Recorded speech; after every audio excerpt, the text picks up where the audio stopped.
Hello students, welcome to Panchajanya IAS. ನಾನು ನವೀನ್ ಕುಮಾರ್. ಇವತ್ತಿನ the Hindu ಪತ್ರಿಕೆಯ ವಿಶ್ಲೇಷಣೆಗೆ ನಿಮಗೆಲ್ಲರಿಗೂ ಸ್ವಾಗತ. ನಿನ್ನೆ ಹೇಳಿದಾಗೆ ಇವತ್ತು ಸಹ ವೊಕ್ಯಾಬುಲರಿ ಮತ್ತೆ ಕ್ವಶನ್ ಸೆಕ್ಷನ್ ಇರೋದಿಲ್ಲ. ಇವತ್ತು ನೀವು ನಿನ್ನೆ ಹಾಗೆ ನಿಮ್ಮ ಫೇವರೇಟ್ ಕೋಟ್ಗಳನ್ನು, ಇನ್ಸ್ಪಿರೇಷನ್ ಕೋಟ್ಸ್ಗಳಿದ್ರೆ ಹೇಳ್ಬೋದು, ಅಥವಾ ಯಾವುದೋ ಒಂದು ಕವಿತೆ ಸಾಲು, ಕುವೆಂಪು, ದ.ರಾ ಬೇಂದ್ರೆ ಹೀಗೆ ಮುಂತಾದ ಮಹಾನ್ ವ್ಯಕ್ತಿಗಳ ಹೇಳಿಕೆನ ಸಹ ನೀವು ಕಮೆಂಟ್ನಲ್ಲಿ ಉಲ್ಲೇಖಿಸಬಹುದು. ಇದರಿಂದ ಬೇರೆಯವರಿಗೆ ಉಪಯೋಗ ಆಗಬಹುದು. ಅದಾದ ನಂತರ ಕೆಲವರು ಹೇಗೆ ಪತ್ರಿಕೆಯನ್ನ ಅಥವಾ ಹೇಗೆ ನಾವು ಕರೆಂಟ್ ಅಫೇರ್ಸ್ ಸ್ಟಡಿ ಮಾಡೋದು ಅನ್ನೋದ್ರ ಬಗ್ಗೆ ಕೇಳಿದ್ರಿ. ಅದೇ ರೀತಿ ಇಲ್ಲಿ ಹೇಳುವಂತ ಪಾಯಿಂಟ್ಸ್ ಗಳನ್ನ ಹೇಗೆ ಉಪಯೋಗ ಮಾಡ್ಕೋಬೇಕು ಅನ್ನೋದನ್ನ ಕೇಳ್ತಾ ಇದ್ರಿ. ಅದರ ಬಗ್ಗೆ ಕೊನೆಯಲ್ಲಿ ಹೇಳ್ತೇನೆ. ಮೊದಲು ಮುಖ್ಯವಾಗಿ ಇವತ್ತಿನ ವಿಷಯಗಳನ್ನ ನೋಡ್ಬಿಡೋಣ. ಮೊದಲನೇದು, amid Kumbh rush, 15 fear dead in stampede at New Delhi railway station. ಕೆಲವು ದಿವಸಗಳ ಹಿಂದೆ ಕೇಳಿದ್ವಲ್ವಾ, ಕುಂಭಮೇಳದಲ್ಲಿ ಆದಂತಹ ಕಾಲ್ತುಳಿತದಲ್ಲಿ ಹಲವಾರು ಜನ ಸಾವನ್ನಪ್ಪಿದ್ರು. ಈಗ ಅದಾದ ನಂತರ ಮತ್ತೆ ದೆಹಲಿ ರೈಲ್ವೆ ಸ್ಟೇಷನ್ ನಲ್ಲಿ ಮತ್ತೆ ಈ ತರದ ಸ್ಟ್ಯಾಂಪೀಡ್ಗಳು, ದುರ್ಘಟನೆ, ಕಾಲ್ತುಳಿತದಂತಹ ದುರ್ಘಟನೆಗಳು ಮತ್ತೆ ಮತ್ತೆ ಆಗ್ತಾ ಇದೆ. ಇದರಲ್ಲಿ ಎಷ್ಟು ಜನ ನಿಧನರಾಗಿದ್ದಾರೆ ಅನ್ನುವಂತಹ ಸರಿಯಾದ ಮಾಹಿತಿನೂ ಸಿಕ್ಕಿಲ್ಲ. ಸುಮಾರು 15 ಜನ ಸಾವನ್ನಪ್ಪಿರಬಹುದು ಅನ್ನುವಂತಹ ಒಂದು ಮಾಹಿತಿ ಇದೆ. ಹಿಂದಿನ ತಿಂಗಳು ಅನ್ಸುತ್ತೆ ನಾವು ಕುಂಭಮೇಳದ ಸಂದರ್ಭದಲ್ಲೇ ನೋಡಿದ್ವಲ್ವಾ. ಅಂತಂದ್ರೆ ಈ ತರ ಘಟನೆಗಳು ಯಾಕೆ ಹೆಚ್ಚುತ್ತಾ ಇರುತ್ತೆ? ಸರಿಯಾದ ನಿರ್ವಹಣೆ ಇರೋದಿಲ್ಲ, ಜನರನ್ನ ಸರಿಯಾಗಿ ನಿರ್ವಹಿಸುವ ವ್ಯವಸ್ಥೆಗಳನ್ನ ಮಾಡಿರೋದಿಲ್ಲ, ಮತ್ತೆ ಹಲವಾರು ಕಾರಣಗಳನ್ನ ನಾವು ಹಿಂದಿನ ಸಾರಿ ಡಿಸ್ಕಸ್ ಮಾಡಿದ್ದೀವಿ. ಮುಖ್ಯವಾಗಿ ಅಲ್ಲಿ ಬಂದಿರುವ ಅಥವಾ ಅಲ್ಲಿನ ಪ್ರಾಯೋಜಕರು ಇರ್ತಾರಲ್ವಾ, ಕಾರ್ಯಕ್ರಮವನ್ನ ಆಯೋಜಿಸುವವರ ಮುಖ್ಯ ಗುರಿ ಲಾಭೋದ್ದೇಶ ಆಗಿರುತ್ತೆ. ಅಲ್ಲಿ ಬಂದಿರುವಂತಹ ಅಂಗಡಿಗಳಾಗಿರ್ಬಹುದು ಅಥವಾ ಆ ವ್ಯವಸ್ಥೆ ಆಗಿರಬಹುದು, ಹೆಚ್ಚು ಜನ ಬಂದ್ರೆ ಅದೊಂದು ಸಕ್ಸಸ್ ಅಂತ ಪರಿಗಣಿಸ್ತಾರೆ. ಈ ನಿಟ್ಟಿನಲ್ಲಿ ಜನರನ್ನ ಹೇಗೆ ನಿರ್ವಹಿಸೋದು ಅನ್ನೋದ್ರ ಬಗ್ಗೆ ತಲೆನೇ ಕೆಡ್ಸ್ಕೊಂಡೋರ್ದಿಲ್ಲ. ಇಂಥ ಸಂದರ್ಭದಲ್ಲಿ ಇಂಥ ಘಟನೆಗಳು ಜಾಸ್ತಿ ಆಗ್ತಾ ಇರುತ್ತೆ. ಜನರನ್ನ ಮುಖ್ಯವಾಗಿ ಹೇಗೆ ನಿರ್ವಹಿಸಬೇಕು, ಹೆಚ್ಚು ಜನ ಬಂದಾಗ ಅವರನ್ನ ಹೇಗೆ ನಾವು ನಿಭಾಯಿಸಬೇಕು ಅನ್ನೋದ್ರ ಬಗ್ಗೆ ಇನ್ನೂ ಸರಿಯಾದ ಕ್ರಮಗಳನ್ನ ಕೈಗೊಳ್ಳಬೇಕಾಗಿದೆ. ಮುಖ್ಯವಾಗಿ ಪೊಲಿಟಿಕಲ್ ರ್ಯಾಲಿಗಳು, ಧಾರ್ಮಿಕ ಕ್ಷೇತ್ರಗಳಲ್ಲಿ ಇಂತಹ ಒಂದು ಕಾರ್ಯಕ್ರಮಗಳಾಗಿರಬಹುದು, ಅದೇ ರೀತಿ ಯಾವುದೋ ಒಂದು ಸೆಲೆಬ್ರಿಟಿಗಳು ಬಂದಾಗಲೂ ಸಹ ಇಂತಹ ದೊಡ್ಡ ಜನಸ್ತೋಮ ನೆರೆದು ಬಿಡುತ್ತೆ. ಹಾಗಾಗಿ ಅಂತಹ ಸಂದರ್ಭಗಳಲ್ಲಿ ನಾವು ಹೆಚ್ಚಿನ ಕ್ರಮಗಳನ್ನ ಕೈಗೊಳ್ಳಬೇಕು. ಇದಾದ ನಂತರ US flight brings second batch of 116 ಡಿಪಾರ್ಟೀಸ್. ಹಿಂದಿನ ವಾರದಲ್ಲಿ ನೋಡಿದ್ವಿ, ಅಲ್ಲಿ ಇಲ್ಲೀಗಲ್ ಆಗಿ, ಅಕ್ರಮವಾಗಿ ವಲಸೆ ಹೋಗಿರುವಂತಹ ಜನರನ್ನ US ವಾಪಸ್ ಕಳಿಸ್ತಾ ಇದೆ. ನಿನ್ನೆ ಭಾರತಕ್ಕೆ 2ನೇ ಫ್ಲೈಟ್ ಬಂದಿದೆ. 116 ಜನರನ್ನ ವಾಪಸ್ ಕಳಿಸಿದ್ದಾರೆ. ಅಂದ್ರೆ ಹಿಂದಿನ ಸಾರಿ ಪಾರ್ಲಿಮೆಂಟ್ ಅಲ್ಲಿ ದೊಡ್ಡ ಕೋಲಾಹಲ ಆಗಿತ್ತು. ಅಂತಂದ್ರೆ ನೀವು ಅವರನ್ನ ಅಮೆರಿಕದ ಜೊತೆ ಭಾರತ ಒಳ್ಳೆಯ ಸಂಬಂಧವನ್ನ ಇಟ್ಕೊಂಡಿದೆ ಅಂತ ಹೇಳ್ತಾ ಇರ್ತೀರಿ, ಆದ್ರೆ ನೋಡಿ ನಮ್ಮ ದೇಶದವರು ಯಾವ ಪರಿಸ್ಥಿತಿಯಲ್ಲಿ ವಾಪಸ್ ಕಳಿಸಿದ್ದಾರೆ. ಅವರ ಕಾಲಿಗೆ ಬೇಡಿ ಹಾಕಿ, ಕೈ ಕಾಲಿಗೆ ಬೇಡಿ ಹಾಕಿ ಸರಪಳಿಯ ಮೂಲಕ ಬಂಧಿಸೋದ್ರ ಮೂಲಕ ಕಳಿಸಿದಾರಲ್ವಾ. ಇಂತಹ ಅಮಾನವೀಯ ಕೃತ್ಯ ಯಾಕೆ ಮಾಡಿದ್ದಾರೆ ಅವರು ಅಂತ ಪ್ರತಿಪಕ್ಷಗಳು ಸರ್ಕಾರವನ್ನ ಕೇಳ್ತಾ ಇದ್ರು. ಅದಾದ್ಮೇಲೆ ಜೈಶಂಕರ್ ಅವರು ಒಂದು ಹೇಳಿಕೆಯನ್ನ ಕೊಟ್ಟಿದ್ರು. ಇಲ್ಲ, ಇದು US ಅವರು ಮೊದಲಿಂದಾನು ನಡ್ಸ್ಕೊತ ಬಂದಿದ್ದಾರೆ. ಇಲ್ಲಿಗಲ್ ಇಮಿಗ್ರೆಂಟ್ಸ್ ಗಳನ್ನ ಆ ರೀತಿಯಾಗಿ ಮೊದಲಿಂದಾನು ಅಂದ್ರೆ ವಾಪಸ್ ಕಳಿಸ್ತಾ ಇದ್ದಾರೆ. ಇದೇನು ನಮ್ಮ ಸರ್ಕಾರ ಬಂದ ಮೇಲೆ ಆದಂತದ್ದಲ್ಲ.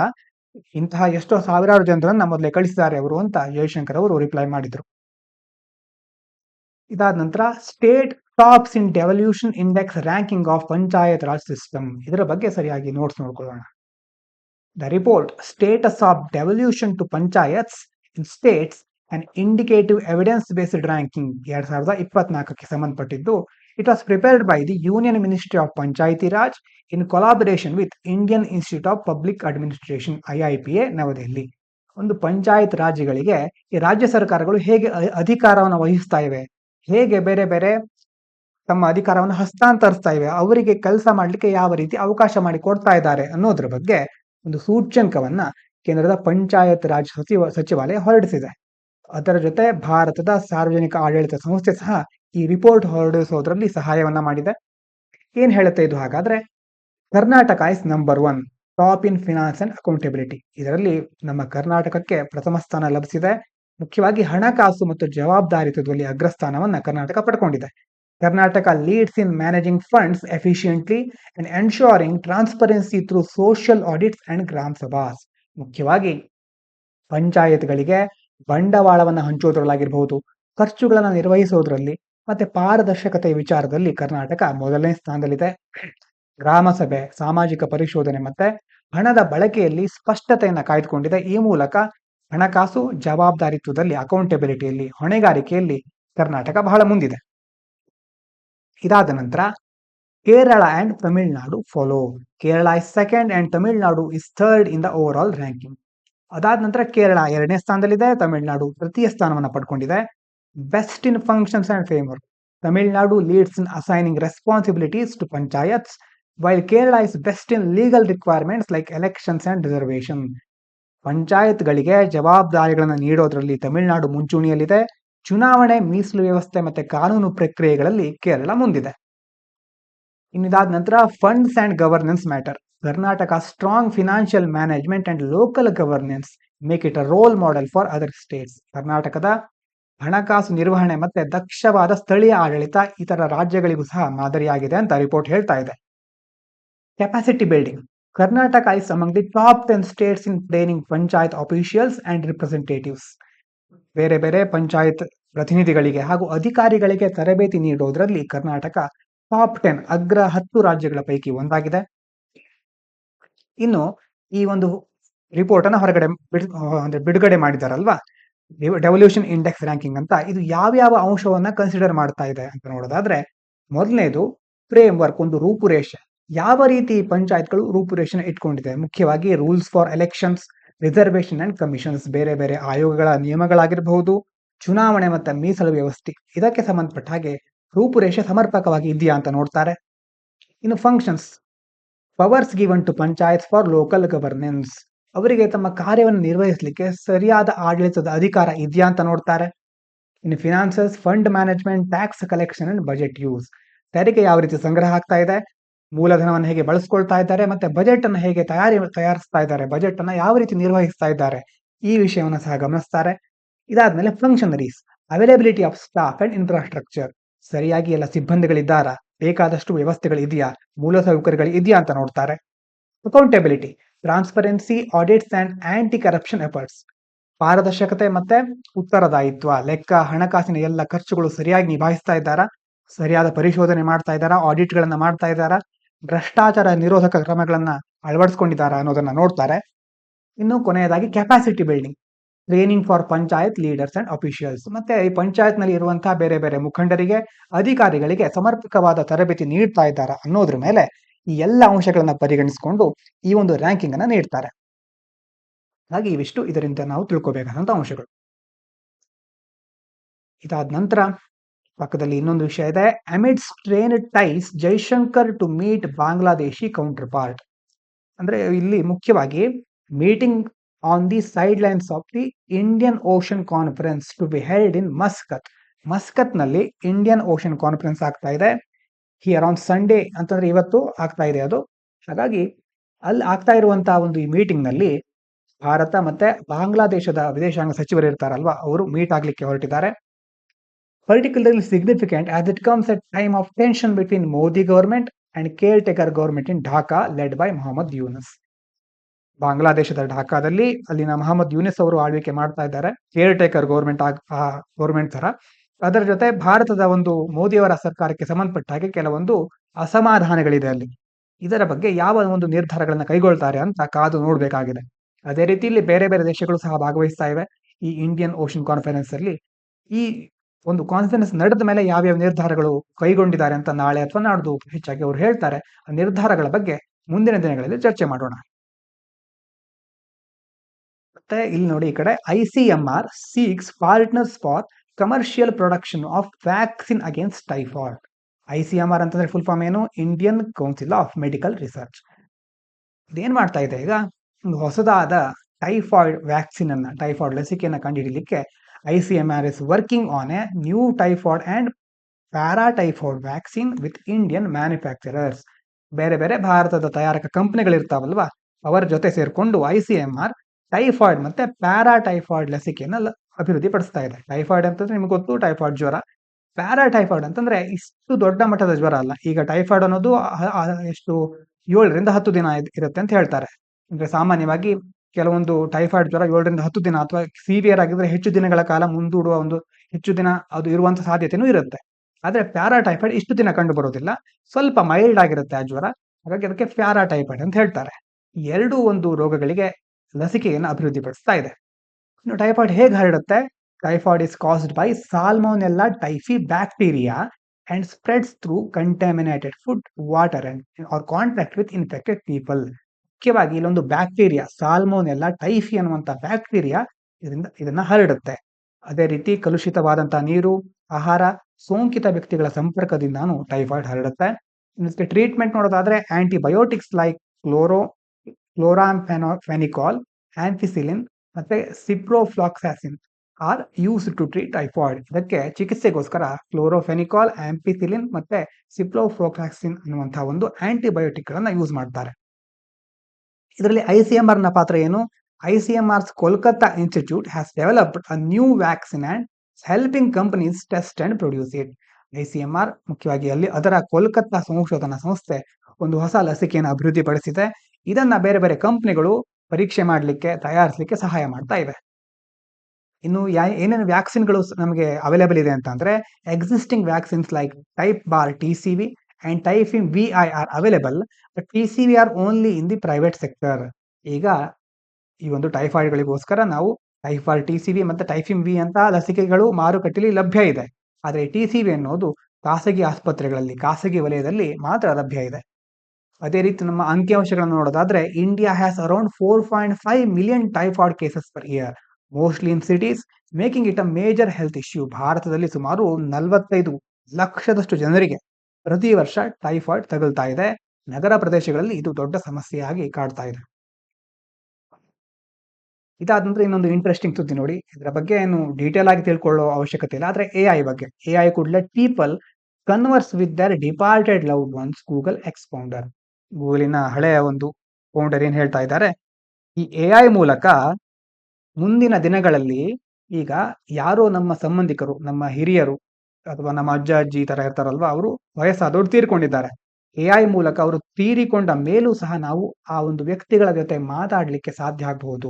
ಯಾಕಂತಂದ್ರೆ ನೀವು ನೋಡಿದಿರ ಅಲ್ವಾ, ಈಗ ಬೇರೆ ಬೇರೆ ವ್ಯಕ್ತಿಗಳ ಧ್ವನಿಯನ್ನ AI ಅನುಕರಿಸ್ತಾ ಇರುತ್ತೆ, ಅಂತಂದ್ರೆ ಇಮಿಟೇಟ್ ಮಾಡ್ತಾ ಇರುತ್ತೆ. AI ಮೂಲಕ ನಾವು ಒಂದು ವ್ಯಕ್ತಿಯ ಧ್ವನಿಯ ಮಾದರಿಯನ್ನ ಕೊಟ್ರೆ AI-ಗೆ ಅದು ಆ ಪ್ಯಾಟರ್ನ್ ನ ರೆಕಾಗ್ನೈಸ್ ಮಾಡುತ್ತೆ. ಮತ್ತೆ ನೀವು ಆ ವ್ಯಕ್ತಿಯ ಡೀಟೇಲ್ಸ್ ಅನ್ನ ಕೊಟ್ಬಿಟ್ರಂತೂ ಆ ವ್ಯಕ್ತಿ ಹೇಗೆ ಮಾತಾಡಬಹುದು ಇಂಥ ಸಿಚುವೇಶನ್ ಅಲ್ಲಿ ಅನ್ನೋದನ್ನ ಸಹ ಅದು ಪ್ರೆಡಿಕ್ಟ್ ಮಾಡುತ್ತೆ. ಈಗ ಮುಂದಿನ ದಿನಗಳಲ್ಲಿ ಒಬ್ಬ ವ್ಯಕ್ತಿ ನಿಧನ ಹೊಂದಿದ ನಂತರವೂ ಸಹ ಈ AI ಮಾಡೆಲ್ಗೆ ಆ ವ್ಯಕ್ತಿಯ ಡೀಟೇಲ್ಸ್ ಅನ್ನ, ಧ್ವನಿಯ ಮಾದರಿಯನ್ನ ಕೊಟ್ಬಿಟ್ರೆ ನಾವು ನಮ್ಮ ಪ್ರೀತಿ ಪಾತ್ರರ ಜೊತೆ ಮಾತನಾಡುವ ಅನುಭವವನ್ನ ಆ AI ನಮ್ಗೆ ಕೊಡುತ್ತೆ ಅಂತ ಗೂಗಲಿನ ಹಳೆಯ ಫೌಂಡರ್ ಅವರು ಹೇಳ್ತಾ ಇದ್ದಾರೆ. ಇದಾದ ನಂತರ India to be linked with the longest undersea cable project. Meta company ಏನ್ ಹೇಳ್ತಾ ಇದೆ, ಪ್ರಾಜೆಕ್ಟ್ ವಾಟರ್ ವರ್ತ್ ಅನ್ನುವಂತಹ ಒಂದು ಪ್ರಾಜೆಕ್ಟ್ ಮೂಲಕ ಅಂಡರ್ ಸಿ ಕೇಬಲ್ಗಳು ಅಂತಂದ್ರೆ ಈಗ ಬೇರೆ ಬೇರೆ ಡೇಟಾ ಸೆಂಟರ್ಗಳಿರುತ್ತೆ, ಸರ್ವರ್ಗಳಿರುತ್ತೆ, ಮತ್ತೆ ಆನ್ಲೈನ್ ಇಡೀ ಇಂಟರ್ನೆಟ್ ಇದೆಯಲ್ವಾ, ಇದು ನಡೆಯೋದು ಈ ಅಂಡರ್ ಸಿ ಕೇಬಲ್ಗಳಿಂದ. ಜಗತ್ತಿನ ಬೇರೆ ಬೇರೆ ಮಹಾಸಾಗರಗಳ ಅಡಿಯಲ್ಲೂ ಸಹ ಈ ಅಂಡರ್ ಸಿ ಕೇಬಲ್ಗಳಿದೆ. ಇವುಗಳ ಮೂಲಕ ಮುಖ್ಯವಾಗಿ ಡೇಟಾ ಟ್ರಾನ್ಸ್ಮಿಟ್ ಆಗ್ತಾ ಇರುತ್ತೆ. ಆಪ್ಟಿಕಲ್ ಫೈಬರ್ ಕೇಬಲ್ ಅಂತ ಹೇಳ್ತೀವಲ್ವಾ, ಅಂತಂದ್ರೆ ಲೈಟ್ ಸ್ಪೀಡ್ ನಲ್ಲಿ ಇದರಲ್ಲಿ ಡೇಟಾ ಟ್ರಾನ್ಸ್ಮಿಟ್ ಆಗ್ತಾ ಇರುತ್ತೆ, ಮಾಹಿತಿ ಅಷ್ಟು ಬೇಗ ಪ್ರಸರಣ ಆಗ್ತಾ ಇರುತ್ತೆ. ಹಾಗಾಗಿ ಭಾರತಕ್ಕೆ ಈಗ ಕನೆಕ್ಟ್ ಆಗಿರುವಂತಹ ಒಂದು ಪ್ರಾಜೆಕ್ಟ್ ವಾಟರ್ ವರ್ತ್ ಅನ್ನುವಂತಹ ಯೋಜನೆ ಮೂಲಕ ಲಾಂಗೆಸ್ಟ್ ಅಂಡರ್ ಸಿ ಕೇಬಲ್ ಅನ್ನ ಕನೆಕ್ಟ್ ಮಾಡುವ ಸಾಧ್ಯತೆ ಇದೆ ಅಂತ ಮೆಡಾದವರು ಹೇಳಿದ್ದಾರೆ. ಇದು ಸಾಧ್ಯ ಆದ್ಮೇಲೆ ಅಥವಾ ಈ ಯೋಜನೆ ಸಂಪೂರ್ಣ ಆದ್ಮೇಲೆ ಇದರ ಬಗ್ಗೆ ಹೆಚ್ಚಿನ ಡೀಟೇಲ್ಸ್ ಅನ್ನ ತಿಳ್ಕೊಳ್ಳೋಣ. ಇನ್ನು loggerhead turtles use geomagnetic field to navigate large distances. Loggerhead turtles ಅಂತಂದ್ರೆ ಒಂದು ಆಮೆಯ ಒಂದು ವಿಧ, ಅಂತಂದ್ರೆ ಆಮೆಯ ಒಂದು ಜಾತಿ ಇದ್ದ ಹಾಗೆ. ನೋಡಿ ಇಲ್ಲಿ ಕೊಟ್ಟಿದ್ದಾರಲ್ಲ ಒಂದು ಇಮೇಜ್, ಲಾಗರ್ ಹೆಡ್ ಟರ್ಟಲ್ಸ್ ಅಂತ ಕರೀತಾರೆ. It uses earth's magnetic field. ಏನ್ ಮಾಡುತ್ತೆ, ಒಂದು ಸ್ಥಳದ ಭೂಮಿಯ ಕಾಂತಕ್ಷೇತ್ರದ ಗುರುತನ್ನ ನೆನಪಿಟ್ಕೊಳ್ಳುತ್ತೆ, ಮತ್ತೆ ಸಂಚಾರಕ್ಕಾಗಿ ಆ ಒಂದು ಕಾಂತಕ್ಷೇತ್ರದ ಗುರುತನ್ನ ಮ್ಯಾಗ್ನೆಟಿಕ್ ಸಿಗ್ನೇಚರ್ ಅಂತ ಕರೀತಾರೆ. ಆ ಮ್ಯಾಗ್ನೆಟಿಕ್ ಸಿಗ್ನೇಚರ್ ನ ಬಳಸುತ್ತವೆ. Logger turtles can remember the magnetic signature of a place and use it for navigation. ಅದಾದ ನಂತರ turtle dance. When turtles recognize a location where they were fed, they do a turtle dance in excitement. ಒಂದ್ಸಾರಿ ಒಂದು ಪ್ರದೇಶದಲ್ಲಿ ಅವರಿಗೆ ಆಹಾರ ಸಿಕ್ತು ಅಂತಂದ್ರೆ ಮತ್ತೆ ಆ ಪ್ರದೇಶ ಹೋದಾಗ ಅಥವಾ ಆಹಾರ ದೊರಕಿದ ಸ್ಥಳ ಮತ್ತೆ ಕಾಣಿಸ್ಕೊಂಡ್ಬಿಟ್ರೆ ಅವರು ಖುಷಿಯಿಂದ ಆಮೆ ನೃತ್ಯವನ್ನ ಮಾಡ್ತಾವಂತೆ. In experiment proof, scientists tested juvenile turtles in tanks with artificial magnetic fields and found they could learn and remember specific locations. ಬೇರೆ ಬೇರೆ ವಿಜ್ಞಾನಿಗಳು ಪ್ರಯೋಗವನ್ನ ಮಾಡ್ತಾ ಇದ್ದಾರೆ. ಕೃತಕ ಕಾಂತಕ್ಷೇತ್ರವನ್ನ ಒಂದು ಟ್ಯಾಂಕ್ ನಲ್ಲಿ ಅಳವಡಿಸ್ತಾರೆ, ಅದರಲ್ಲಿ ಆಮೆಗಳನ್ನ ಹಾಕಿ ಆಮೇಲೆ ಆಮೆಗಳಿಂದ ಟೆಸ್ಟ್ ಮಾಡ್ತಾರೆ. ಅದರಲ್ಲಿ ಏನ್ ತಿಳಿಯುತ್ತೆ ಅಂತಂದ್ರೆ ಈ ಕೃತಕ ಕಾಂತಕ್ಷೇತ್ರ ಇದ್ದಾಗಲೂ ಸಹ ಆ ಒಂದು ಸ್ಥಳವನ್ನ ನೆನಪಿಟ್ಟುಕೊಳ್ಳಿಕ್ಕೆ ಆಮೆಗಳಿಗೆ ಶಕ್ತಿ ಇದೆ. ಹಾಗಾಗಿ ಅವರು ಆ ಒಂದು ಆಮೆಗಳು ಈ ಮ್ಯಾಗ್ನೆಟಿಕ್ ಫೀಲ್ಡಿನ ಒಂದು ಸಿಗ್ನೇಚರ್ ಅನ್ನು ನೆನಪಿಟ್ಟುಕೊಂಡು ಬಹಳ ಬೇಗ ಆ ಸ್ಥಳದ ಬಗ್ಗೆ ಎಲ್ಲ ಡೀಟೇಲ್ಸ್ ಅನ್ನ ತಿಳ್ಕೊಳ್ಳುತ್ತವೆ ಅಂತ. ಅಂತಂದ್ರೆ ಹೇಗೆ ಅದು ಮೊದಲೇ ಆ ಸ್ಥಳಕ್ಕೆ ಬಂದಿದ್ದೀವ ನಾವು, ಅಥವಾ ಹೇಗೆ ಆ ಸ್ಥಳದಿಂದ ಬೇರೆ ಸ್ಥಳಕ್ಕೆ ಹೋಗೋದು, ಹಲವಾರು ವಿಷಯಗಳನ್ನ ಕಂಡುಹಿಡಿಯುವಂತ ಶಕ್ತಿ ಈ ಆಮೆಗಳಿಗೆ ಇರುತ್ತೆ ಅಂತ ವಿಜ್ಞಾನಿಗಳು ಹೇಳ್ತಾ ಇದ್ದಾರೆ. ಅದಾದ ನಂತರ two navigation systems. Turtles have two separate magnetic senses, one for creating a mental map and another as a compass for direction. ಅವರಿಗೆ ಎರಡು ರೀತಿಯ ಒಂದು ಸಂಚಾರ ವ್ಯವಸ್ಥೆಗಳನ್ನ ಈ ಮ್ಯಾಗ್ನೆಟಿಕ್ ಸಿಗ್ನೇಚರ್ ಉಪಯೋಗಿಸಿಕೊಂಡು ರೂಪಿಸಿಕೊಳ್ಳುವ ಸಾಮರ್ಥ್ಯ ಇರುತ್ತೆ. ಎರಡು ಪ್ರತ್ಯೇಕ ಕಾಂತೀಯ ಸಂವೇದನೆ. ಅಂದ್ರೆ ಒಂದು ಮನಸ್ಸಿನಲ್ಲಿ ಒಂದು ನಕ್ಷೆ ರಚಿಸ್ಕೊಳ್ಳೋದು. ಈಗ ನಾವೇ ಯೋಚನೆ ಮಾಡ್ತೀವಲ್ವಾ, ಒಂದು ಕಡೆ ಹೋಗ್ಬೇಕು ಅಂತಂದ್ರೆ ಹೀಗೆ ಹೋಗ್ಬೇಕು, ಲೆಫ್ಟ್ ಹೋಗಿ ರೈಟ್ ಹೋಗ್ಬೇಕು, ಅಥವಾ ಈ ಸ್ಥಳಕ್ಕೆ ಹೋಗ್ಬೇಕು, ಬೆಂಗಳೂರಿಗೆ ಹೋಗ್ಬೇಕಾದ್ರೆ ಈ ಟ್ರೈನ್ ತಗೊಂಡು ನೆಕ್ಸ್ಟ್ ಈ ಬಸ್ಸು, ಈ ತರ ನಮ್ಮ ಮತ್ತಲ್ಲಿ ಒಂದು ಮೈಂಡ್ ಮ್ಯಾಪ್ ಇರುತ್ತೆ, ಮೆಂಟಲ್ ಮ್ಯಾಪ್ ಇರುತ್ತೆ ಹೀಗೆ ಹೋಗ್ಬೇಕು ಅಂತ. ಅದೇ ರೀತಿ ಈ ಕಾಂತೀಯ ಸಂವೇದನೆಯನ್ನ ಯೂಸ್ ಮಾಡಿಕೊಂಡು ಆಮೆಗಳು ಸಹ ಒಂದು ಮೆಂಟಲ್ ಮ್ಯಾಪ್ ಅನ್ನ ರಚಿಸುತ್ತವೆ. ಒಂದು ಈ ರೀತಿ ಯೂಸ್ ಆದ್ರೆ, ಇನ್ನೊಂದು ದಿಕ್ಕು, ಯಾವ ದಿಕ್ಕಿನಲ್ಲಿ ಹೋದ್ರೆ ನನಗೆ ಸರಿ ಆಗುತ್ತೆ, ಯಾವ ದಿಕ್ಕಿಗೆ ಹೋದ್ರೆ ನಾನು ಬಹಳ ಬೇಗ ಅಲ್ಲಿ ತಲುಪಬಹುದು ಅನ್ನೋದನ್ನ ಸಹ ಈ ಮ್ಯಾಗ್ನೆಟಿಕ್ ಸಿಗ್ನೇಚರ್ ಮೂಲಕ ಅವರು ಕಂಡುಹಿಡ್ಕೊಳ್ತಾರೆ ಆಮೆಗಳು. Unique navigation ability. Their ability to navigate long distances is not fully understood, but the study shows they rely on Earth's magnetic field in different ways. ಅಂತಂದ್ರೆ ಏನ್ ಹೇಳ್ತಾ ಇದ್ದಾರೆ, ಈಗ ವಿಜ್ಞಾನಿಗಳಿಗೆ ಆಮೆಗಳು ಬಹಳ ದೂರದ ಪ್ರದೇಶಗಳಿಗೆ ಹೋಗ್ಬೇಕಾದ್ರೆ ಹೇಗೆ ಆ ಒಂದು ವಿಧಾನವನ್ನ ಅರ್ಥ ಮಾಡಿಕೊಳ್ಳುತ್ತವೆ ಅಂತ ವಿಜ್ಞಾನಿಗಳಿಗೆ ಇನ್ನೂ ಕಂಡುಹಿಡಿಯಲಿಕ್ಕೆ ಆಗ್ತಾ ಇಲ್ಲ. ಇನ್ನು ಸ್ಟಡೀಸ್ಗಳು ನಡೀತಾ ಇದೆ. ಆದ್ರೆ ಈ ಅಧ್ಯಯನದ ಮೂಲಕ ಆ ಆಮೆಗಳು ಹೇಗೆ ಭೂಮಿಯ ಒಂದು ಮ್ಯಾಗ್ನೆಟಿಕ್ ಫೀಲ್ಡ್ ಅನ್ನ, ಕಾಂತ ಕ್ಷೇತ್ರವನ್ನ ಹೇಗೆ ವಿಭಿನ್ನವಾದ ರೀತಿಯಲ್ಲಿ ಬಳಸುತ್ತವೆ ಅಂತ ಈ ಅಧ್ಯಯನದ ಮೂಲಕ ನಾವು ತಿಳ್ಕೊಬಹುದು. ನಾವು ಅಂದ್ಕೊಳ್ತೀವಲ್ವಾ ಅಂತಂದ್ರೆ ಮನುಷ್ಯ ಬಹಳ ಡೆವಲಪ್ಡ್, ಅಂತಂದ್ರೆ ಬಹಳ ಅಭಿವೃದ್ಧಿ ಹೊಂದಿದ ಜೀವಿ ಅಂತಂದ್ರೆ ಎಷ್ಟು ಟೆಕ್ನಾಲಜಿನ ಡೆವಲಪ್ ಮಾಡಿದ್ದೇವೆ ಅಂತೆಲ್ಲ. ಆದ್ರೆ ನೋಡಿ, ಪ್ರಾಣಿಗಳಿಗೆ ಯಾವ ಟೆಕ್ನಾಲಜಿ ಬೇಕಾಗೋದಿಲ್ಲ. ಅದರ ಪ್ರಾಣಿಗಳನ್ನ ಅಧ್ಯಯನ ಮಾಡಿದಾಗ ನಾವು ಏನೇನೋ ಯೂಸ್ ಮಾಡ್ತೀವಲ್ಲ ಟೆಕ್ನಾಲಜಿ, ಆ ಎಷ್ಟೋ ಟೆಕ್ನಾಲಜಿಗಳು ಅವರಿಗೆ, ಆ ಪ್ರಾಣಿಗಳಿಗೆ ಇನ್ಬಿಲ್ಟ್ ಆಗಿ ಇದ್ದಿದೆ, ಮೊದಲೇ ಇದೆ ಆ ಪ್ರಾಣಿಗಳಿಗೆ ಅಂತ ನಮ್ಗೆ ಅರ್ಥ ಆಗ್ತಾ ಹೋಗುತ್ತೆ. ಹಾಗಾಗಿ ಹೆಚ್ಚು ಡೆವಲಪ್ ಆಗಿರೋದು ಮನುಷ್ಯನ ಅಥವಾ ಪ್ರಾಣಿಗಳ ಅನ್ನುವಂತ ಒಂದು ಕ್ವಶನ್ ಸಹ ಬರುತ್ತೆ. ಇದಾದ ನಂತರ ಮುಂದೆ ಹೋಗೋದಾದ್ರೆ, stubble burning contributes only 14% PM2.5 in Delhi NCR study. Stubble burning ಬಗ್ಗೆ ನೀವು ಕೇಳಿರ್ತೀರಾ, ಕೃಷಿ ತ್ಯಾಜ್ಯವನ್ನು ಸುಡೋದು. No direct link. ಇಲ್ಲೇನು ಹೇಳ್ತಾ ಇದ್ದಾರೆ, study found no clear link between stubble burning in Punjab and Haryana and PM2.5 pollution in Delhi. Delhi NCR ಅಂತ ಹೇಳ್ತೀವಲ್ವಾ, ಈ PM2.5 ನ ಪ್ರಮಾಣ ಹೆಚ್ಚುತ್ತಾ ಇದೆ. ಅದರಿಂದ ಮಾಲಿನ್ಯ ದೊಡ್ಡ ಮಟ್ಟದಲ್ಲಿ ಏರ್ತಾ ಇದೆ. ಜಗತ್ತಿನಲ್ಲೇ ದೆಹಲಿ ಅತ್ಯಂತ ಕಲುಷಿತವಾದ ನಗರ ಅಂತ ಆವಾಗ ಬಿರುದನ್ನ ಪಡ್ಕೊಳ್ತಾ ಇರುತ್ತೆ. ಇನ್ನು ಇಲ್ಲಿ ಹೇಳ್ತಾ ಇರೋದು, ಪಂಜಾಬ್ ಮತ್ತೆ ಹರಿಯಾಣದಲ್ಲಿ ಈ ಕೃಷಿ ತ್ಯಾಜ್ಯವನ್ನು ಸುಡ್ತಾ ಇರೋದು ಮತ್ತೆ ಈ ದೆಹಲಿಯಲ್ಲಿ PM2.5 ಹೆಚ್ಚುತ್ತಾ ಇರೋದಕ್ಕೆ ನೇರವಾದ ಸ್ಪಷ್ಟವಾದ ಸಂಪರ್ಕ ಇರೋದಿಲ್ಲ ಅಂತ ಈಗ ಅಧ್ಯಯನ ಹೇಳ್ತಾ ಇದೆ. ಇವರೇನ್ ಹೇಳ್ತಾ ಇದ್ದಾರೆ, stubble burning is a small contributor. It adds only 13 to 14% to Delhi's air pollution, while transport, local biomass burning and constructions are bigger contributors. ಈ ಕೃಷಿ ತ್ಯಾಜ್ಯ ಸುಡೋದ್ರಿಂದ ಒಟ್ಟು ಮಾಲಿನ್ಯದಲ್ಲಿ ಸುಮಾರು 13ರಿಂದ 14% ಮಾತ್ರ ಆಗುತ್ತೆ. ಇನ್ನು ಇದಕ್ಕಿಂತ ಹೆಚ್ಚಾಗೋದು ಸಾರಿಗೆ, ಸ್ಥಳೀಯವಾದ ಜೈವಿಕ ಪದಾರ್ಥಗಳನ್ನ ಸುಡೋದು ಮತ್ತೆ ಕಟ್ಟಡ ಕಾಮಗಾರಿ, ಎಲ್ಲದರಿಂದ ಮಾಲಿನ್ಯ ಹೆಚ್ಚಾಗ್ತಾ ಇದೆ ಅಂತ ಸ್ಟಡಿ ಹೇಳುತ್ತೆ. Local pollution sources matter more. High PM2.5 and carbon monoxide CO at night suggests that local sources like transport, industry, cooking are bigger causes. ಮುಖ್ಯವಾಗಿ ಈ ರಾತ್ರಿ ಸಮಯದಲ್ಲಿ PM2.5 ಮತ್ತೆ ಕಾರ್ಬನ್ ಮೊನಾಕ್ಸೈಡ್ ನ ಪ್ರಮಾಣ ಹೆಚ್ಚಾಗ್ತಾ ಇದೆ. ಇದಕ್ಕೆ ಮುಖ್ಯ ಕಾರಣ ಸಾರಿಗೆ, ಕೈಗಾರಿಕೆ ಮತ್ತೆ ಅಡುಗೆ, ಮತ್ತೆ ನಾವು ರೆಫ್ರಿಜಿರೇಟರ್ ಮತ್ತೆ ಬೇರೆ ಬೇರೆ ಆಧುನಿಕವಾದ ಉಪಕರಣಗಳು ಉಪಯೋಗಿಸ್ತೀವಲ್ವಾ, ಅದರಿಂದಾಗಿ ಮಾಲಿನ್ಯ ಹೆಚ್ಚಾಗ್ತಾ ಇದೆ ಅಂತ ಈ ಒಂದು ಅಧ್ಯಯನ ಹೇಳುತ್ತೆ. ಇದಾದ ನಂತರ, what is the cancer vaccine Russia is offering. ಇದರಲ್ಲಿ ನಾವು ನೋಡ್ಲಿಕ್ಕೆ ಹೊರಟಿರೋದು, ರಷ್ಯಾ ಒಂದು mRNA ವ್ಯಾಕ್ಸಿನ್ ಅನ್ನ ಡೆವಲಪ್ ಮಾಡ್ತಾ ಇದೆ. ಮೊದಲು mRNA ವ್ಯಾಕ್ಸಿನ್ ಅಂತಂದ್ರೆ ಏನು? It's a type of vaccine that uses messenger RNA, mRNA, to teach the body how to fight diseases. Instead of using a weakened or dead virus, it gives cells genetic instructions to make a harmless protein found in the virus or disease. ಸಾಮಾನ್ಯವಾಗಿ ಒಂದು ಲಸಿಕೆನ ತಯಾರು ಮಾಡಬೇಕಾದ್ರೆ ಒಂದೊಂದ್ಸಾರಿ ನಾವು live ಅಟೆನ್ಯುವೇಟೆಡ್ ಅಂತ ಹೇಳ್ತೇವೆ, ಅಂತಂದ್ರೆ weak ಮಾಡಿರೋ ಜರ್ಮ್ಸ್ ಗಳನ್ನು ಯೂಸ್ ಮಾಡ್ತೇವೆ, ಅಥವಾ ಕಿಲ್ಡ್ ಜರ್ಮ್ಸ್ ಅಂತಂದ್ರೆ ಒಂದು ವೈರಸ್ ಅನ್ನ ತೆಗೆದುಕೊಂಡು ಅದನ್ನ ಸಂಪೂರ್ಣವಾಗಿ ಸಾಯಿಸೋದು, ಕಿಲ್ ಮಾಡೋದು, ಆ ಮೂಲಕ ಅದರ ಕೆಲವು ಅಂಶಗಳನ್ನ ದೇಹಕ್ಕೆ ನಾವು ಸೇರಿಸೋದು. ದೇಹದ ಒಳಗಿನ ಇಮ್ಯುನಿಟಿ ಸಿಸ್ಟಮ್ ಇದೆಯಲ್ವಾ, ದೇಹದ ರೋಗ ನಿರೋಧಕ ಶಕ್ತಿ, ಈ ರೋಗ ನಿರೋಧಕ ಶಕ್ತಿ ಏನ್ ಮಾಡುತ್ತೆ, ದೇಹಕ್ಕೆ ಅಪರಿಚಿತವಾದ ಯಾವುದೇ ವಸ್ತು ಬಂದಾಗ ಅದರ ವಿರುದ್ಧ ಹೋರಾಡುತ್ತೆ. ಹಾಗಾಗಿ ಮೊದಲು ವ್ಯಾಕ್ಸಿನ್ ಅನ್ನ ಡೆವಲಪ್ ಮಾಡಬೇಕಾದ್ರೆ ಒಂದು ವೀಕಂಡ್ ಜರ್ಮ್ಸ್ ಗಳನ್ನ ಅಂತಂದ್ರೆ ಸುಮಾರು ನಿಷ್ಕ್ರಿಯಗೊಳಿಸಿದ ವ್ಯಾಕ್ಸಿನ್ ಗಳನ್ನ ಅಥವಾ ವೀಕ್ ಮಾಡಿರುವಂತಹ ವೈರಸ್ ಗಳನ್ನ ಸೇರಿಸ್ತಾ ಇರ್ತಾರೆ. ಅದೇ ರೀತಿ ಇನ್ನೊಂದು ವಿಧಾನ ಏನು, ಲೈವ್ ಆಗಿರುವಂತ ಅಥವಾ ಕೊಂದಿರುವಂತಹ ಅಥವಾ ಯಾವುದು ಈಗಾಗಲೇ ಸತ್ತು ಹೋಗಿರುವಂತಹ ವೈರಸ್ ಗಳನ್ನ ಸೇರಿಸ್ತಾರೆ. ದೇಹಕ್ಕೆ ಅವಾಗ ಏನ್ ಅರ್ಥ ಆಗುತ್ತೆ, ಈ ತರ ವ್ಯಾಕ್ಸಿನ್ ದೇಹದೊಳಗಡೆನೆ ಅವಾಗ ಒಂದು ಅರ್ಥ ಆಗ್ತಾ ಹೋಗುತ್ತೆ ದೇಹದ ರೋಗ ನಿರೋಧಕ ಶಕ್ತಿಗೆ. ಅಂತಂದ್ರೆ ಯಾವುದೊಂದು ಹೊಸ ಪದಾರ್ಥ ದೇಹದೊಳಗಡೆ ಸೇರ್ಕೊಂಡಿದೆ, ಈ ತರ ಪದಾರ್ಥ ಬಂದಾಗ ನಾನು ಹೋರಾಡಬೇಕು ಅಂತ ದೇಹಕ್ಕೆ ಅರ್ಥ ಆಗುತ್ತೆ. ವ್ಯಾಕ್ಸಿನ್ ಡೆವಲಪ್ ಮಾಡೋದು ಹೇಗೆ, ಮೊದಲು ವೈರಸ್ಸಿನ ಒಂದು ಚಿಕ್ಕ ಅಂಶವನ್ನ ದೇಹಕ್ಕೆ ಸೇರಿಸಿದಾಗ ದೇಹಕ್ಕೆ ಅರ್ಥ ಆಗುತ್ತೆ ಇಂತಹ ಒಂದು ವಸ್ತು ದೇಹದ ಒಳಗಡೆ ಬಂದಾಗ ನಾನು ಯಾವ ರೀತಿ ಹೋರಾಡಬೇಕು ಅಂತ. ನೆಕ್ಸ್ಟ್ ನಿಜವಾದ ವೈರಸ್ ಒಳಗಡೆ ಬಂದಾಗ ದೇಹ ಮೊದಲೇ ರೆಡಿ ಆಗಿರುತ್ತೆ, ನೇರವಾಗಿ ಅಟ್ಯಾಕ್ ಮಾಡುತ್ತೆ. ಈಗ ಇಲ್ಲಿ mRNA ಅಲ್ಲಿ ಏನ್ ಮಾಡ್ತಾರೆ, ಜೆನೆಟಿಕ್ ಕೋಡ್ ಅನ್ನ ಬಳಸ್ಕೊಂಡು ದೇಹಕ್ಕೆ ಏನ್ ಮಾಡ್ತಾರೆ, ತರಬೇತಿ ಕೊಡ್ತಾರೆ ರೋಗಗಳ ವಿರುದ್ಧ ಹೇಗೆ ಹೋರಾಡಬೇಕು ಅಂತ. ಇದರಲ್ಲಿ ನಿಷ್ಕ್ರಿಯವಾಗಿರುವ ಅಥವಾ ದುರ್ಬಲ ವೈರಸ್ ನ ಬಳಸುವ ಬದಲು ದೇಹದ ಜೀವಕೋಶಗಳಿರುತ್ತಲ್ವಾ, ಆ ಜೀವಕೋಶಗಳಿಗೆ ಡೈರೆಕ್ಟ್ ಆಗಿ ಟ್ರೈನ್ ಮಾಡೋದು. ನಿರ್ದಿಷ್ಟ ಪ್ರೋಟೀನ್ ಅನ್ನ ತಯಾರಿಸಬೇಕು ನೋಡು, ನೀನು ಯಾವ್ದಾದ್ರು ಒಂದು ವೈರಸ್ ಬಂದ ತಕ್ಷಣ ಈ ತರ ಪ್ರೋಟೀನ್ ಅನ್ನ ತಯಾರಿಸುವಂತ ಆ ಒಂದು mRNA ಮೂಲಕ ದೇಹದ ಕೋಶಕ್ಕೆ ಸೂಚನೆಗಳನ್ನ ಕೊಡೋದು. ಇದಕ್ಕೆ ಯಾವ ತರ ಪ್ರೋಟೀನ್ ಅಂತಂದ್ರೆ ಈ ವೈರಸ್ ನಲ್ಲಿ ಇರುತ್ತಲ್ವಾ, ಆ ಪ್ರೋಟೀನ್ ಅನ್ನ ಮೊದಲೇ ಅದು ಫೈಂಡ್ ಔಟ್ ಮಾಡ್ಕೋಬೇಕು. ವೈರಸ್ ಬಂದ ತಕ್ಷಣ ದೇಹಕ್ಕೆ ಅದು ಗೊತ್ತಾಗ್ಬೇಕು, ಆ ರೀತಿ ಇದಕ್ಕೆ ಟ್ರೈನ್ ಮಾಡಿರ್ತಾರೆ. This helps the immune system recognise and attack the real virus if it even enters the body. ಮೊದಲೇ ಟ್ರೈನ್ ಆಗಿರುತ್ತಲ್ವಾ, ಹಾಗಾಗಿ ಯಾವಾಗ ನಿಜವಾದ ವೈರಸ್ ಬರುತ್ತೋ ತಕ್ಷಣ ಅದನ್ನ ಗುರುತಿಸ್ಕೊಂಡು ರೋಗ ನಿರೋಧಕ ಶಕ್ತಿ ಅದನ್ನ ನಾಶ ಮಾಡ್ಲಿಕ್ಕೆ ಹೆಲ್ಪ್ ಆಗುತ್ತೆ.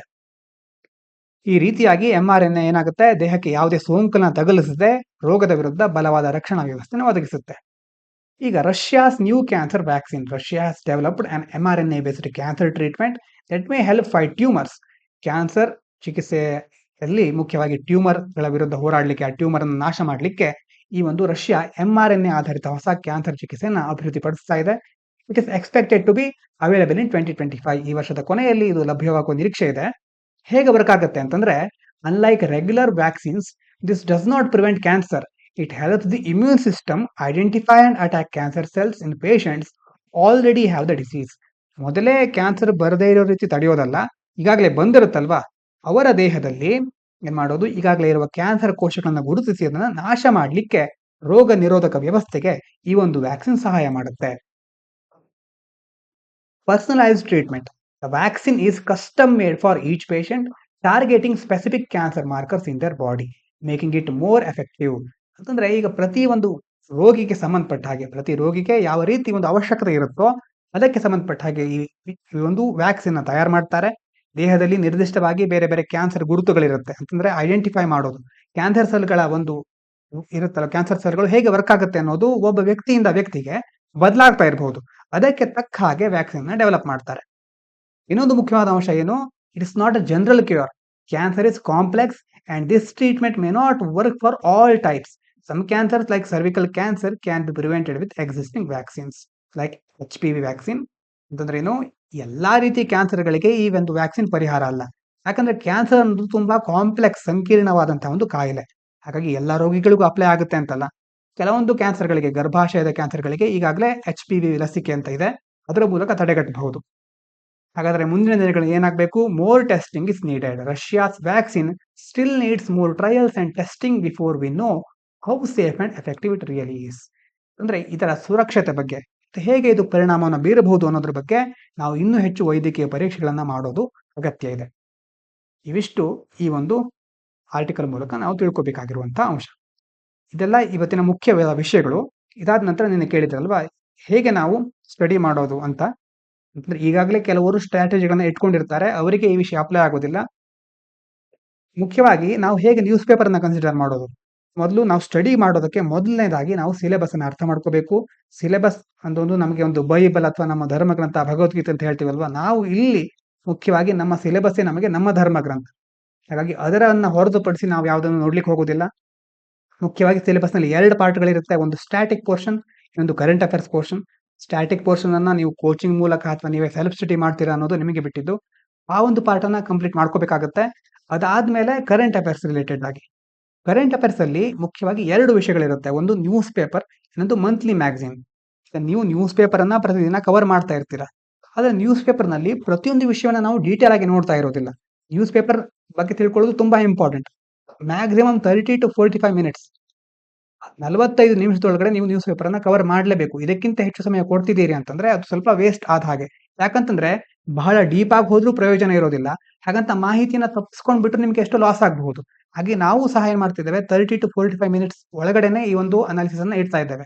ತುಂಬಾ ಡೀಟೇಲ್ ಆಗಿ ಪ್ರತಿಯೊಂದನ್ನು ನೋಡ್ತಾ ಇರೋದಿಲ್ಲ ಇಲ್ಲಿ. ಆದ್ರೆ ನಿಮ್ಗೆ ಯಾವ ಮಾಹಿತಿನ ತಪ್ಪದ ಹಾಗೆ ಸಹ ನೋಡ್ಕೊಳ್ತಾ ಇದ್ದೇವೆ, ಮುಖ್ಯವಾಗಿದ್ದು. ಅದೇ ರೀತಿ ಇನ್ನೊಂದು ಮುಖ್ಯವಾದ ವಿಷಯ ಮಂತ್ಲಿ ಮ್ಯಾಗಝಿನ್. ಮಂತ್ಲಿ ಮ್ಯಾಗಝಿನ್ ತುಂಬಾ ಇಂಪಾರ್ಟೆಂಟ್. ಯಾಕಂತಂದ್ರೆ ಇಲ್ಲಿ ನಾವು ಕವರ್ ಮಾಡದೇ ಇರುವಂತಹ ಎಷ್ಟೋ ವಿಷಯಗಳು, ಮತ್ತೆ ಹಿಂದೂ ಪತ್ರಿಕೆಯಲ್ಲಿ ಬರದೇ ಇರುವಂತಹ ಎಷ್ಟೋ ವಿಷಯಗಳನ್ನು ಸಹ ಮಂತ್ಲಿ ಮ್ಯಾಗಝಿನ್ ಅಲ್ಲಿ ಕವರ್ ಮಾಡಿರ್ತಾರೆ. ಮುಖ್ಯವಾಗಿ ನೀವು ನಮ್ಮ ಈ ಚಾನಲ್ ಅಲ್ಲೇ ಮಂತ್ಲಿ ಮ್ಯಾಗಝಿನ್ ಸಹ ಕವರ್ ಮಾಡ್ತಾ ಇದ್ದಾರೆ ಸರ್ ಅವರು, ಅದನ್ನ ಸಹ ನೋಡಬಹುದು. ಇನ್ನು ವಿಷನ್ IAS ಹಾಗೂ ಓನ್ಲಿ IAS ಈ ಎರಡು ಮ್ಯಾಗಝಿನ್ಗಳು ತುಂಬಾ ಚೆನ್ನಾಗಿದೆ. ಅದು ಫ್ರೀಯಾಗಿ ಲಭ್ಯ ಸಹ ಇದೆ. ಅದನ್ನ ಡೌನ್ಲೋಡ್ ಮಾಡ್ಕೊಂಡು ಓದ್ಕೋಬಹುದು. ಮಂತ್ಲಿ ಮ್ಯಾಗಝಿನ್ ನಿಮ್ಮ ನಿಮ್ಗೆ ಇನ್ನೂ ಯಾವ ಒಂದು ಮೆಥಡ್ ಇಲ್ಲದೆ ಇದ್ರೆ ಈ ಮಂತ್ ನೀವು ನ್ಯೂಸ್ ಪೇಪರ್ ಅನ್ನ ಪ್ರತಿದಿನ ಈ ಒಂದು ವಿಡಿಯೋ ನೋಡ್ತೀರಿ. ಮಂತ್ಲಿ ಮ್ಯಾಗಝಿನ್ ನೆಕ್ಸ್ಟ್ ಮಂತ್ ಬರುತ್ತೆ. ಈ ಜನವರಿಗೆ ಸಂಬಂಧಪಟ್ಟ ಮಂತ್ಲಿ ಮ್ಯಾಗಝಿನ್ ಫೆಬ್ರವರಿ ಬಂದಿರುತ್ತೆ. ಈ ಈ ತಿಂಗಳು ನೀವು ತುಂಬಾ ಚೆನ್ನಾಗಿ ವಿಡಿಯೋ ನೋಡ್ಕೊಂಡ್ಬಿಟ್ರೆ ಮಂತ್ಲಿ ಮ್ಯಾಗಝಿನ್ ಓದ್ಬೇಕಾದ್ರೆ ಈಸಿಯಾಗಿ ರಿವಿಷನ್ ಆಗುತ್ತೆ. ಮತ್ತೆ ಅಲ್ಲಿ ಎಕ್ಸ್ಟ್ರಾ ಪಾಯಿಂಟ್ಸ್ ನ ಆಡ್ ಮಾಡಿರ್ತಾರೆ. ಅದನ್ನ ನೀವು ನೋಟ್ ಮಾಡ್ಕೊಳ್ಳಿಕ್ಕೆ ಹೆಲ್ಪ್ ಆಗುತ್ತೆ. ಮತ್ತೆ ನ್ಯೂಸ್ ಪೇಪರ್ ಬಗ್ಗೆ ಸಪರೇಟ್ ಆದ ನೋಟ್ಸ್ ಮಾಡ್ಕೊಳ್ಳೋದು ಒಳ್ಳೇದಂತ ಅನ್ಸೋದಿಲ್ಲ. ಯಾಕಂತಂದ್ರೆ ಪ್ರತಿದಿನ ನಾವು ಆಲ್ರೆಡಿ ನೋಟ್ಸ್ ನ ಅಪ್ಲೋಡ್ ಮಾಡಿರ್ತೇವೆ. ಅದನ್ನ ರಿವೈಸ್ ಮಾಡಿ ನೀವೇ ನೋಟ್ಸ್ ಮಾಡ್ಕೊತಾ ಕುಂತ್ರೆ ಅದನ್ನ ರಿವಿಷನ್ ಮಾಡ್ಲಿಕ್ಕೆ ನಿಮ್ಗೆ ಟೈಮೇ ಇರೋದಿಲ್ಲ. ಹಾಗಾಗಿ ನ್ಯೂಸ್ ಪೇಪರ್ನ ಪ್ರತಿದಿನ ನೋಡಿ. ಮತ್ತೆ ಒಂದು ತಿಂಗಳಾದ ನಂತರ ಮುಂದಿನ ತಿಂಗಳು ಈ ಒಂದು ತಿಂಗಳಿನ ಮಂತ್ಲಿ ಮ್ಯಾಗಝಿನ್ ಬಂದಿರುತ್ತೆ. ಅದನ್ನ ಈಸಿಯಾಗಿ ರಿವೈಸ್ ಮಾಡಿ ಅಲ್ಲಿನ ಪಾಯಿಂಟ್ಸ್ ಗಳನ್ನ ನಿಮ್ಗೆ ಯಾವ್ದು ಇಲ್ಲಿ ಕವರ್ ಆಗಿಲ್ವೋ ಅಥವಾ ಅಲ್ಲಿನ ಎಕ್ಸ್ಟ್ರಾ ಪಾಯಿಂಟ್ಸ್ ಇದ್ರೆ ಅದನ್ನ ಇನ್ನೂ ಚೆನ್ನಾಗಿ ನೋಡ್ಕೊಳ್ಳಿ. ಇದಾದ ನಂತರ ಇಲ್ಲಿ ಬಹಳ ಪಾಯಿಂಟ್ ಗಳನ್ನ ನಾವು ಸೇರಿಸಿರ್ತೇವೆ ಅಲ್ವಾ, ಅಂತಂದ್ರೆ ಬೇರೆ ಬೇರೆ ಪಾಯಿಂಟ್ ಗಳು ಬಂದಿರುತ್ತೆ ಒಂದು ವಿಷಯದ ಬಗ್ಗೆ. ಹಾಗಾದ್ರೆ ಹೇಗೆ ಇದನ್ನ ಯೂಸ್ ಮಾಡ್ಕೊಳ್ಳೋದು ಅಂತ ಒಂದ್ಸಾರಿ ಕೇಳಿದ್ರಿ. ಹೇಗೆ ಈ ಪಾಯಿಂಟ್ ಗಳನ್ನ ಯೂಸ್ ಮಾಡ್ಕೊಳ್ಳೋದು? ಮುಖ್ಯವಾಗಿ ನಾವು ಯಾವ ವಿಷಯವನ್ನು ಸಂಪೂರ್ಣವಾಗಿ ನೋಡ್ತಾ ಇರೋದಿಲ್ಲ. ಯಾಕಂತಂದ್ರೆ ಟ್ರಂಪ್ ಅವರು ಏನು ಕ್ರಮ ಕೈಗೊಂಡಿದ್ದಾರೆ, ಮೋದಿ ಅವರು ಏನೇನ್ ಮಾಡ್ತಾ ಇದ್ದಾರೆ, ಬಜೆಟ್ ನ ಬಗ್ಗೆ ಅಂಶಗಳಿರಬಹುದು. ಪ್ರತಿದಿನ ಹೊಸ ಹೊಸ ವಿಷಯಗಳು ಬರ್ತಾ ಇರುತ್ತೆ. ಒಂದು ದಿನದ ನ್ಯೂಸ್ ಪೇಪರ್ ಇಂದ ನಾವು ಒಂದು ಕಂಪ್ಲೀಟ್ ಆದ ಆನ್ಸರ್ ಬರ್ಲಿಕ್ಕೆ ಆಗೋದಿಲ್ಲ. ನಾವೇನ್ ಮಾಡ್ಬೇಕು, ಇವತ್ತೇನೋ ತಿಳ್ಕೊಂಡಿರ್ತೀವಿ, ನಾಳೆ ಇವತ್ತು ತಿಳ್ಕೊಂಡಿರೋದ್ರ ಜೊತೆ ಕನೆಕ್ಟ್ ಮಾಡೋದು. ಅಂದ್ರೆ ಒಂದು ರಂಗೋಲಿ ಹಾಕ್ಬೇಕಾದ್ರೆ ಮೊದಲು ಡಾಟ್ ಗಳನ್ನ ಇಡ್ತಾ ಹೋಗ್ತೀವಲ್ವಾ, ಡಾಟ್ ಗಳನ್ನ ಇಟ್ಟು ನೆಕ್ಸ್ಟ್ ಅದನ್ನ ಕೂಡ್ಸ್ತಾ ಹೋಗ್ತೀವಿ. ಕೂಡ್ಸ್ ಆ ಒಂದು ಪ್ರಕ್ರಿಯೆ ಆಗ್ಬೇಕು, ಕನೆಕ್ಟಿಂಗ್ ದ ಡಾಟ್ಸ್ ಅಂತ ಕರಿತೇವಲ್ವಾ. ಪ್ರತಿದಿನ ಒಂದು ಡಾಟ್ ನ ಇಡ್ತಾ ಹೋಗೋದು, ನಾವು ಆಮೇಲೆ ಅದನ್ನ ಕೂಡ್ಸೋದು. ಕೂಡ್ಸಿದಾಗ ಒಂದು ಸಮಗ್ರವಾದ ಒಂದು ಚಿತ್ರಣ ದೊರೆಯುತ್ತೆ. ಈಗ ನೀವೇ ನೋಡಿರಬಹುದು ಹೇಗೆ ಭಾರತದ ನೀತಿ ಇದೆ, ಅಮೆರಿಕಾದ ಜೊತೆ ಹೇಗೆ ಭಾರತ ಸಂಬಂಧವನ್ನು ಇಟ್ಕೊಳ್ತಾ ಇದೆ, ಮತ್ತೆ ಬಾಂಗ್ಲಾದೇಶದ ಜೊತೆ ಯಾವ ರೀತಿ ಸಂಬಂಧ, ಬೇರೆ ಬೇರೆ ರೀತಿ ಇದೆ. ಈ ಒಂದು ವಿಷಯಗಳು ನಿಮ್ಗೆ ಪ್ರತಿದಿನ ಗೊತ್ತಾಗ್ತಾ ಆಗುತ್ತೆ. ಅಂದ್ರೆ ಈಗ AI ಬಗ್ಗೆ ತುಂಬಾ ದಿನದಿಂದ ಮಾತಾಡ್ತಾ ಇದ್ದೀವಿ. ನಿಮಗೆ ಅರ್ಥ ಆಗಿರ್ಬೋದು AI ಯಾವ ರೀತಿ ಡೆವಲಪ್ ಆಗ್ತಾ ಇದೆ ಅನ್ನೋದು. ಅಂತಂದ್ರೆ ನಿಮ್ಗೆ ನಿಧಾನವಾಗಿ ಇದು ಆಟೋಮೆಟಿಕ್ಲಿ ಬ್ರೈನ್ ಅಲ್ಲಿ ಡೆವಲಪ್ ಆಗ್ತಾ ಹೋಗುತ್ತೆ. ಪ್ರತಿದಿನ ಕೇಳ್ತಾ ಇದ್ರೆ ನೀವು ನಿಧಾನವಾಗಿ ವಿಷಯಗಳನ್ನ ಗ್ರಾಸ್ ಮಾಡ್ಕೊಳ್ತಾ ಬರ್ತೀರಾ. ಆಮೇಲೆ ಆಟೋಮೆಟಿಕ್ಲಿ ನಿಮ್ಗೆ ಬರೆಯುವಂತ ಸಾಮರ್ಥ್ಯ ಬಂದೇ ಬರುತ್ತೆ. ಮುಖ್ಯವಾಗಿ ನೀವು ಮೇನ್ಸ್ ಆನ್ಸರ್ ರೈಟಿಂಗ್ ನ ಪ್ರಾಕ್ಟೀಸ್ ಮಾಡ್ತಾನೆ ಇರಬೇಕು. ಅಂತಂದ್ರೆ ಈಗ ನೀವು ಬರೀಲಿಕ್ಕೆ ಹೋದ್ರೆ ನಿಮ್ಗೆ ಏನು ಬರ್ತಾ ಇರಲ್ಲ, ಆದ್ರೂ ಸಹ ಪ್ರಾಕ್ಟೀಸ್ ಮಾಡಿದ್ರೆ ಒಳ್ಳೇದು. ಅದಾದ ನಂತರ ಈ ರೀತಿ ಅಂತಂದ್ರೆ ಪಾಯಿಂಟ್ಸ್ ಗಳನ್ನ ಒಂದೇ ದಿನ ಎಲ್ಲಾ ಪಾಯಿಂಟ್ ಅನ್ನ ಬೈ ಹರ್ಟ್ ಮಾಡ್ಕೊಳ್ತಾ ಕುತ್ಕೊಳ್ಳೋದಲ್ಲ. ಈ ವಿಡಿಯೋವನ್ನ ನೋಡಿ ನಿಧಾನವಾಗಿ ನೋಡಿ ನೀವೇ ಯೋಚನೆ ಮಾಡಿ. ಪ್ರತಿದಿನ ನೋಡ್ತಾ ಇರಿ. ನಿಧಾನವಾಗಿ ಎಲ್ಲ ವಿಷಯಗಳು ಅರ್ಥ ಆಗ್ತಾ ಹೋಗುತ್ತೆ. ಮಂತ್ಲಿ ಮ್ಯಾಗಝಿನ್ ನ ಸರಿಯಾಗಿ ರಿವಿಷನ್ ಮಾಡಿ. ಮತ್ತೆ ನಾವು ಹೇಗೂ ಈ ಪ್ರತಿದಿನದ ನೋಟ್ಸ್ ಅನ್ನ ಟೆಲಿಗ್ರಾಮ್ ಚಾನಲ್ ಅಪ್ಲೋಡ್ ಮಾಡಿರ್ತೇವೆ. ಅದನ್ನ ಒಂದ್ಸಾರಿ ಓದ್ಕೊಂಡ್ಬಿಟ್ರೆ ಬಹಳ ಈಸಿ ಆಗುತ್ತೆ. ಮತ್ತೆ ಪರೀಕ್ಷೆಗೆ ಸಂಬಂಧಪಟ್ಟ ಬೇರೆ ಬೇರೆ ಟಿಪ್ಸ್ ಹಾಗೂ ಬೇರೆ ಬೇರೆ ಏನಾದ್ರು ಟ್ರಿಕ್ಸ್ ಇದ್ರೆ ನಾನು ಪ್ರತಿದಿನ ಕೊನೆಯಲ್ಲಿ ಒಂದೆರಡನ್ನ ಹೇಳ್ತಾ ಇರ್ತೇನೆ. ನೀವು ಬೇಕಿದ್ರೆ ನೋಡ್ಕೋಬಹುದು. ಇಷ್ಟು ಹೊತ್ತಿನ ತನಕ ಕೇಳಿದ ಎಲ್ಲರಿಗೂ ಧನ್ಯವಾದಗಳು. ನಾಳೆ ಮುಂದುವರಿಸೋಣ. ಇದು ಪಾಂಚಜನ್ಯ IAS.